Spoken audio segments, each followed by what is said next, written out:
আজকে স্বপ্নগর পত্রিকার অনলাইনে আমাদের সাথে থাকার জন্য আপনাদেরকে সাধুবাদ জানাই। আমি সৈয়দ রেজওয়ানুল হাবিব। আপনারা দেখছেন আজকের বিশেষ বিশেষ খবর।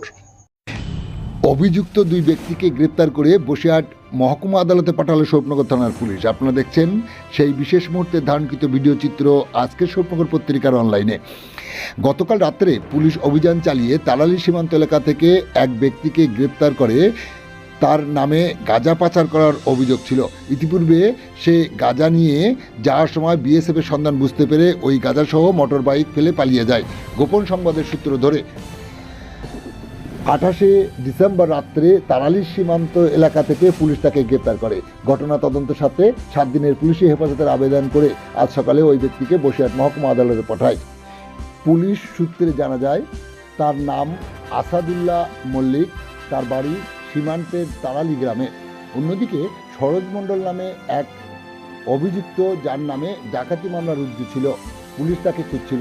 গতকাল দত্তপাড়া থেকে পুলিশ তাকে গ্রেপ্তার করে একই সাথে বসিরহাট মহকুমা আদালতে পাঠায়।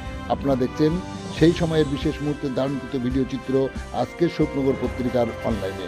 আমাদের সাথে থাকুন, দেখতে থাকুন। ভালো লাগলে চ্যানেলটি সাবস্ক্রাইব করে পাশে থাকুন।